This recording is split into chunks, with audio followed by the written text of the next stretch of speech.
Magandang araw kaibigan! Tuloy po kayo sa Felicidad's Channel. Sa mga kwento ng buhay at pag-ibig na hinalukay sa natatagong baul ni Felicidad. Pero bago po tayo magpatuloy, huwag niyo pong kalilimutan na i-like ang video, i-subscribe ang channel, at i-click ang notification bell para lagi kayong updated sa mga parating pa na upload.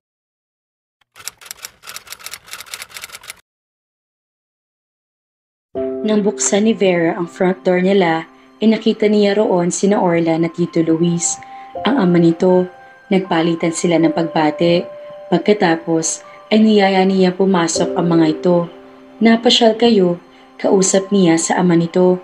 Hindi niya pinapansin si Orlan. Sariwa pa rin sa isip niya ang pang-aasar nito. May kailangan po ba kayo? Oo, iha. Magpapasama sana kami sa'yo sa Tito Ramil mo. Kung pwede ka, ipa-assemble ko na yung jeep na gusto ko. Ngayon na po ba? Oo sana. Nagpaalam siya sa mga ito na magbibihis muna sandali.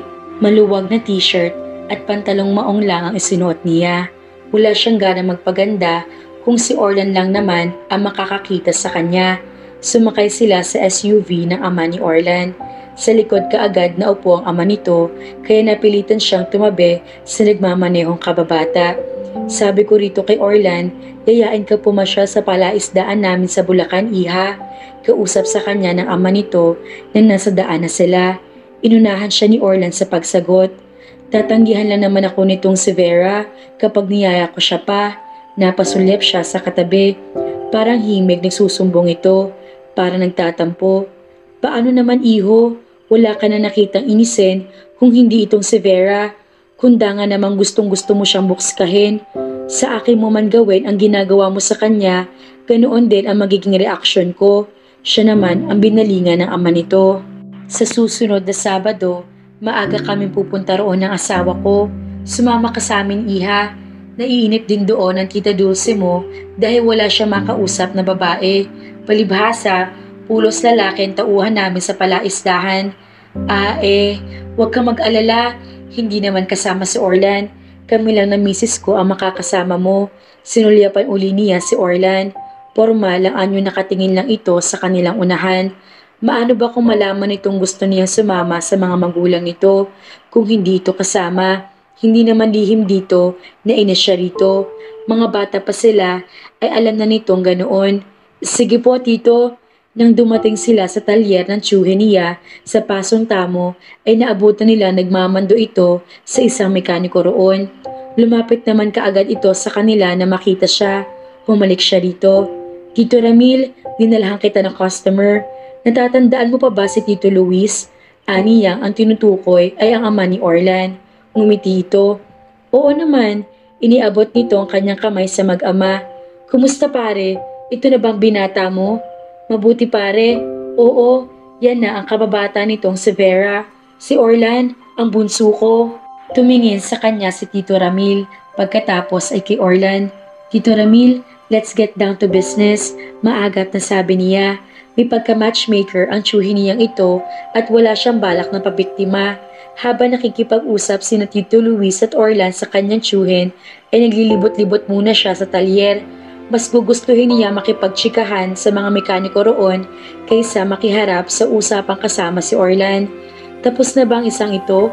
Tanong niya sa isang mekaniko na pinarerevolusyon ang makina ng isang bagong-bagong pickup truck na may malalaking gulong. Opo ma'am, ipapatas drive na lang kay bossing ito. Ang ganda, pero bakit ang lalaki naman yata ng gulong? Parang mahihirapan yata sumampang sasakay dito. Mahilig po kasi sa karera ang nagpagawa niyan. Sumasali po yata sa dirt road racing. Kaya po ganyan ang preference niya ng mga gulong nang ipa-assemble niya ito. Ibig mong sabihin, itatest drive niyo pa ito sa dirt road? Ngumiti ito. Hindi na ma'am, bahala na po may-ari doon. Kailangan lang na ma-test drive ito bago niya kunin sa amin. Gusto mo ba ng ganyang sasakyan? Bigla siya napabaling sa kanyang likuran. Naroon na pala si Orlan, sumunod sa kanya. Bakit nandito ka na? Tapos na ba kayo mag-usap ni na Tito Ramil? Hindi pa. Sila na lang ni Papa ang mag-usap. Sa kanya naman ang jeep na ipapagawa. Hinawakan nito ang hood ng pickup truck. Ang ganda nito, no? Ganito bang gusto mong sasakyan? Ayoko, sabi na lang niya kahit nagagandahan siya roon. Hindi naman ito ang pang-urban. Iniisip niya kung saan pa siya maaaring pumunta roon o kung kanino pa makikipag-usap upang huwag lamang tumagal ang pag-uusap nila ni Orlan. Kinakabahan na naman kasi siya para bang mauuwi na naman ang usapan sa pang-aasar nito. Ano kayang ayos mo kapag naka-miniskirt ka at sa ganito ka sasakay? Pilyong-pilyo na naman ang hitsura nito habang nagsasalita. Sinasabi na nga ba, lumayo na lang siya at tumingin-tingin pa sa ibang sasakyang ina-assemble doon. Ngunit nakasunod pa rin sa kanya si Orlan. Seryoso ako sa offer kong trabaho sa iyo, Vera. Pwede kitang i-train na purchaser doon. Medyo seryoso na rin ang anyo nito. Pharmacist ako, Orlan. Walang connection doon ang kahit anong trabaho sa office nyo. Pansamantala lang naman. At syempre, iti-train ka muna. Hindi ko naman sinabing doon ka na lang habang buhay. Of course, kung magugustuhan mo roon, hindi na kita palilipatin sa iba. Tiningnan niya ito. Bakit mo ba ito inaalok sa akin? Anong motibo mo? Medyo kumunot ang noon nito. Ano naman ang magiging motibo ko? Gusto ko lang naman makatulong sa'yo. Magkapit-bahay tayo. Hindi ka naman na iba sa akin. Sa amin, for that matter. Mga sanggol pa lang tayo, magkakaibigan na mga pamilya natin. Hindi ba sabat na dahilan yon para pagmalasakitan kita at matulungan? Wow, ang galing nun ah. Pauyam ng turan niya. Gusto mo akong pagmalasakitan? O baka naman, gusto mo lang araw-araw na may naaasar, may nabibiktima ng mga practical jokes mo. Kung nandun na ako at magiging boss na kita, syempre, hindi na ako makakaangal. Kahit mayat maya mo kong inisin, wala akong magagawa. Boss na kita eh. Huminga ito na para bang pinagpapasensyahan lang siya. Bakit ba kasi napakapikon mo? Hindi mo ba pwedeng sakyan na lang ang mga biro ko? Dapat nga, tinatawanan mo na lang mga yon. Dapat, kinaaaliwan mo. Kaaaliwan ko? Hello? Tatawanan ko pa, sabi mo? Alam mo bang kaya wala nagkamaling manligaw sa akin? Ay dahil dyan sa mga pang-aasar mo, sa mga pronouncements mong akala ng iba, may claim ka na sa akin? Shucks! Kung alam lang nila na ikaw ang pinakahuling lalaking papayagan ko na magkaroon ng claim sa akin, kung alam lang nila, dumilim ang mukha nito sa mga sinabi niya. Paano naman kita liligawan ng matino? Saksakan ng suplada, para bang tingin mo sa akin, ako na pinakapangit na nilalang dito sa mundo. Kung tingnan mo ko, para mas magugustuhan mo pang hawakan ng suka ng aso kaysa mapalapit sa akin. Hindi siya makapaniwala sa narinig. Imposibleng pagbalakan siyang ligawan nito. Kung paano imposible rin na luminaw ang tubig sa imbornal at may gana pang magtanpo kunwari ang hudas. Wala namang maniniwala sa'yo na magiging seryoso ka sa paniligaw. Dahil alam na alam ko at alam din ng mga taong nakapaligid sa akin na mas gusto mong iligaw ako at hindi ligawan. Sukat doon ay humalakhak ito na ikinalingon sa kanila ng mga tao roon. I hate to admit this, but your brand of humor is still extremely good. Magaling ka pa rin mag-punchline, Vera. Napailing siya. Kahit isang hibla ng laughter lines ay wala makikita sa mukha niya. Malabong maaaliw siya sa pagkaaliw nito. Admit it, Orlan. Ganoon lang naman talagang tingin mo sa akin. Isang katatawanan, isang object of ridicule. Nahinto ito sa pagtawa. Hindi totoo yan. Orlan, tawag dito ni Tito Luis. Lumabas na pala ito sa maliit na opisina ng talyer. Ano na naman ba ang pang-iinis na sinasabi mo rito kay Vera? Tingnan mo nga, namumula na naman siya sa galit. Pa, hindi ko siya iniinis. Dumidiga ako. Ito naman ang natawa. Habang nasa talyer, pambihira ka naman iho. Hindi ka muna naghintay na makauwi siya sa kanila. Sa bahay ka manligaw. I bet, hindi mo siya mapapaniwala. Binalingan siya ng ama nito. Tama ba ako, iha? Hindi na po yata mauuso ang salitang seryoso riyan sa anak nyo. Bakit? Kung maliligaw ba ako ng seryoso sa'yo, papansinin mo ko? Hayo na naman ang tono nito. Para nagtatampo, pinili na lang niyang suplahin ito. Total naman, ay nakaharap sa kanilang ama nito. Hindi siya nito babanatan ng grabing pang-aalaska. Hindi naman kita gusto. Yun lang, maniligaw na papasa sa akin ang papansinin ko. Lalong tumawa si Tito Luis sa isinagot niya. Sambakol naman ang mukha ni Orlan. Napailing siyang lihim. Kung umasta ang Judas, para bang maniniwala nga siya magkakagusto ito sa kanya. Ano na naman ba ang pinagtatalunan niyo ni Orlan? Tanong kay Vera ni Azinet nang pumasok siya sa bakuran nila. Mag-iisang linggo na ito sa kanila. Bumalik ito sa lugar nila pagkaraan ng mahigit 1 buwan. Pinagtangkaan daw ito ng masama ng stepfather nito kaya umalis sa poder ng tunay na ina nito. Kinupkup man ito ng kanyang mga magulang, palibhasa ay malapit talaga sa kanilang pinsan niyang ito at itinuturing pa rin itong pamangkin ng mommy at daddy niya. Naku, matutuyuan talaga ako ng dugo sa lalaking yon. Sagot naman niya na ang tinutukoy si Orlan. Sabi ba naman sa akin, sabihin ko raw sa kanya kung anong theme ng kasal namin ang gusto ko at paghahandaan niya. Ang kapal talaga. Pinapatulan mo kasi, kaya lalo kang inaasar. Paano namang hindi ko papatulan ng unggoy na yon? Tuwing magsasabi sa akin ng mga nakakabalo na pronouncements niya, laging may ibang tao nakakarinig. Akala tuloy ng marami, boyfriend kong mokong na yon. Ew! Nangingilabot ako. Sakyan mo na lang kasi ang trip niya para tigilan ka na. Di na uy, akalain pa nun. Nakakatuwaan ko na siya. Which is, of course, so very very far from the truth. Paano kung biruin kayo ng kapalaran at maging kayo? Tatawa-tawang tudyo nito sa kanya. Todo naman ang ginawa niyang pagkatok sa ibabaw ng garden set na kaharap nila. Kaawaan naman sana siya ng kapalaran. Gusto niya sa natitirang mga taon niya sa mundo ay maging mapayapa ang buhay niya. Na imposible mangyari kung ang makakatuluyan niya ay ang kontrapelo niyang kababata. Nasisiyahang pinagbasta ni Vera ang video library na ginawa niya. 1/3 ng maluwang na family room nila ay nilagyan niya ng divider. Ipinagawa niya iyon sa daddy niya. Nagsilbing shelves ng divider para sa mga DVDs at VCDs nilang lahat. Nilagyan niya ng sections iyon. May mga label ang bawat section. Magkakahiwalay ang mga iyon ayon sa genre ng mga pelikula. May section para sa action movies, sa horror, sa comedy at iba pa. May section din ng mga events sa kanilang pamilya na nakuna ng video. Ganoon ang nakikita niya sa mga tindahan ng DVD at CD. Pagkatapos ng church wedding ni Azinet, ay wala na naman kasi siyang mapagkakaabalahan. Nangako nga si Marvin, ang napangasawa nito, na ihahanap siya ng trabaho sa kumpanya nito. Ngunit iyon ay pagkagaling pa ng mga ito mula sa mahabang honeymoon. Naakit siyang isalang sa DVD player ang video file ng birthday niya noong grade 1 pa lamang siya. Naalala niyang engrande ang handang iyon. Lahat ng mga kaklase niya ay imbitado. Isang bahagi ng video kung saan nakaakma na siyang hipan ang 7 kandila sa kanyang birthday cake ang napagtuunan niya ng pansin. Nakapikit siya roon.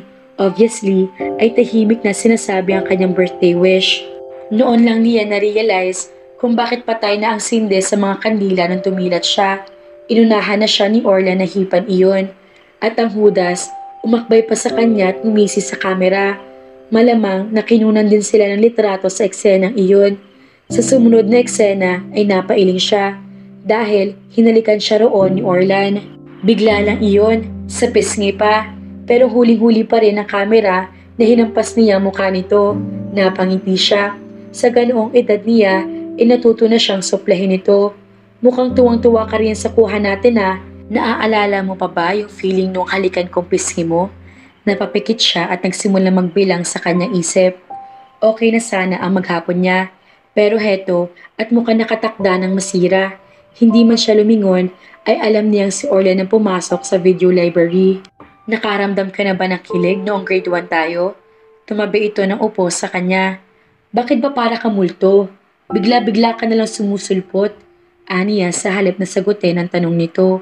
Umisod siya ng bahagya palayo rito upang magkaroon ng space sa pagitan nila. Huwag mo ngang iwasan ang sagot sa tanong ko. Tinatanong kita, anong feeling na mahalikan ka sa pisngi noong mga bata pa tayo? Wala. Nainis ako dahil nilawayan mo ang pisngi ko. Pasuplad ang sagot niya rito. Aroy, kunwari ka pa. Aminin mo na kinilig ka. Bakit ba'y pinagpipilitan mong kinilig ako? Hindi kilig ang naramdaman ko noon. Nginig, pwede ba? Nanginig ako dahil sa pandidire na kumapit ang laway mo sa pisngi ko. Tumihimik naman ito. Lihim na natuwa siya. Mukhang sa wakas, inagawa rin niyang inisin ito. Hmm, bakit nga ba lagi nalang defensive ang moves ko sa mokong na to? Bakit hindi ko subukang maging offensive naman? At nang malaman ng unggoy na ito kung saan siya dapat tumulugar, gusto na sana niyang lapitan ang pinanonood nila. Kaya lang ay mukha naging absorb na si Orlan sa panonood. Itinuon na lang niya ang mga mata sa seksyon ng DVDs na dramang kategorya. Alam kasi niya na hindi mahilig sa dramang kababata niya. Nahagip ng mga mata niya ang pelikulang April Snow. Napanood na niya iyon. Nabato siya sa nasabing pelikula. Mabagal ang pacing at ang istorya ay mabigat dalhin sa dibdib. Lihim na napangiti siya. Tama, iyon ang isasalang ko. Tignan ko lang kung hindi maboard ang unggoy na to. Tingnan mo oh, ako nakahampas ng palayok. Natutuwang sabi nito sa isang eksenang pinanonood nila. Nang mabasag ang palayok at sumabog ang mga barya, ay isa siya sa mga namulot. Nagkakagulo ang mga bata.